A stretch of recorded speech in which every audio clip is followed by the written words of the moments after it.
Assalomu alaykum azizlar.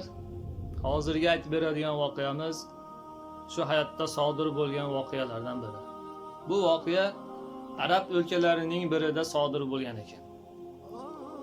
Arab o'lkalarining birida ko'chada ikki mashina to'qnashib ketadi ekan.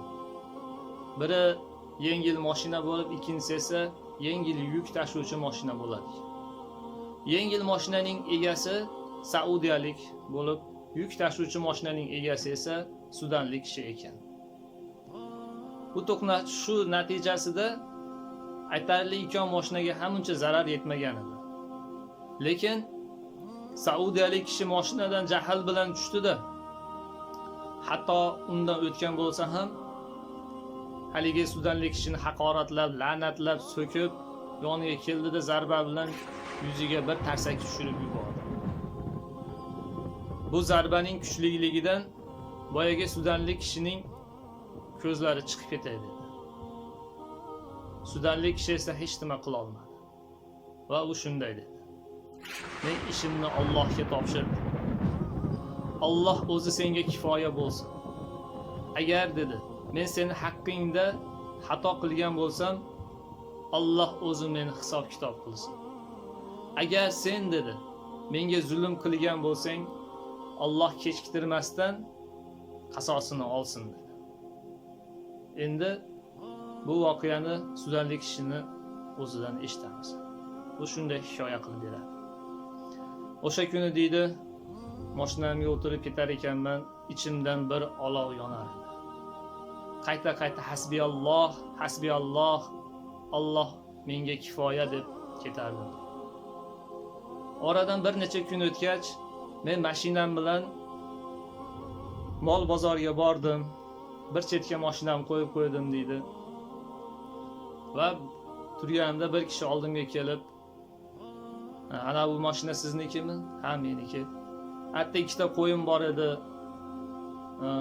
Shu qo'yni narigi mahalladagi oshxonaga eltib bersangiz" deb so'ranib qoldi. Men rozi bo'ldim. Qo'yni mashinaga yukladik. U o'z mashinasiga o'tirib yo'l ko'rsatuvchi bo'lib ketdi. Men esa ortidan mashinamni haydab bordim. Biz manzilga yetgach, boyagi kishi qo'limda mahkam ushladi-da, "Meni taniyapsanmi?" deb so'rab qoldi. Men esa "Yo'q, tanimadim" dedim. "O'tgan kunda mashinamiz to'qnashib ketgan kishi menman va seni yuzingga tarsaki tushirgan o'sha men bo'laman." Shunda men yana o'sha kungidek gapimni qaytardim. "Men deydi, haqlari zoya bo'lmaydigan zotga topshirganman ishimni. Ya'ni Allohga. Alloh o'zi kifoya bo'lsin" dedim.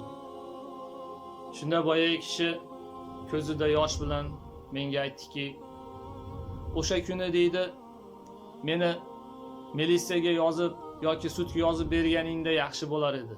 Yoki o'sha zahot yo'q, mendan qasos olib, xohlagan qasosingni olib, yo meni urib qasosingni olganingda yaxshi bo'lar edi" dedi. "Sen ishingni topshirgan zot ertasiga yo'q mendan qasosini oldi" dedi. "Mana shu mashinamda avtohalokatga uchradim" dedi. Mashinada deydi, ikki farzandim bor edi. Bir o'g'il, bir qizim. Bu avtohalokat natijasida bir o'g'lim, bir qizim halok bo'ldi deydi. "Allohga qasamki, o'sha kundan beri men seni qidirib mahallalarni, ko'chalarni kezib yuraman, sendan kechirim so'rashlik uchun" deydi. "Kelgan musibatga sabr qildim" deydi. "Va bildimki" deydi, "qilgan zulmim uchun jazosini oldim. Men ishondimki" deydi, "hisob kitob borligiga va qiyomat kunida hisob kitobdan qochib qutula olmasligiga ishondim" deydi. "Meni kechir" deydi. "Mana yoningdaman. Xohlaganingdek qasosingni olgin. Faqat meni kechirgin. Lekin oxiratdagi hisob kitobdan qochib qutula olmas ekanmiz" deydi. Shunda boyagi kishini ko'zlaridagi yoshni ko'rib, rahmim kelib, "Kechirimlilar hurmatga sazovordir. Alloh seni kechirsin. Alloh seni gunohlaringni mag'firat etsin deb men u insonni kechirib yubordim. Shunda u odam yonimdan ketdi, ketar ekan, qayta endi hech bir musulmonga zulm qilmayman. Endi hech bir musulmonga zulm qilmayman deb qayta gapirib ketar edi. Mazlumning duosidan ehtiyot bo'laylik. Insonlarga ozor berib qo'yib, men tabiatan shunday insonman deb o'zimizni oqlashga urinmaylik. Jim turgan har qanday kishi javob qaytarishdan ojiz emas.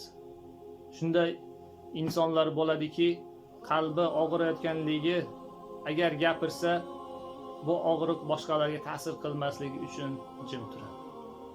Yana shunday insonlar bo'ladiki, uni gapirgan gapi inobatga olinmasligini bila turib, birovlarga gapirishlikdan sukut saqlaydi.